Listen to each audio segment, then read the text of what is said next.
Chicken ತಂದೂರಿಗೆ ಮಸಾಲೆ ಕಲಿಸ್ಕೊಳ್ಳೋದಕ್ಕೆ corn flour, ಧನಿಯಾ ಪುಡಿ, ಗರಂ ಮಸಾಲ, ಅರಿಶಿನ ಪುಡಿ, ಅಚ್ಕಾರದ ಪುಡಿ, ಶುಂಠಿ ಬೆಳ್ಳುಳ್ಳಿ ಪೇಸ್ಟ್, ನಿಂಬೆಹಣ್ಣು, ರುಚಿಗೆ ತಕ್ಕಷ್ಟು ಉಪ್ಪು ಮತ್ತೆ ಕಸ್ತೂರಿ ಮೆಂತ್ಯ.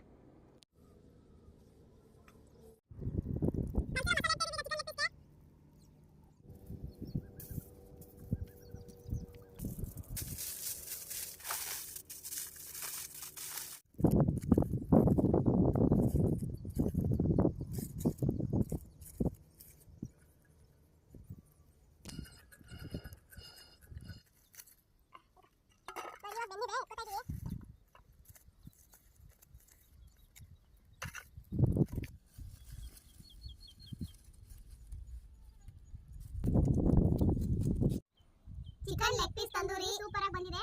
ನೀವು ಒಂದ್ಸಲ ಟ್ರೈ ಮಾಡಿ, ಹೆಂಗಿತ್ತು ಅಂತ ಕಮೆಂಟ್ ಮಾಡಿ. ಕೋಟಿಗಂತೂ ಸೂಪರ್ ಆಗಿದೆ.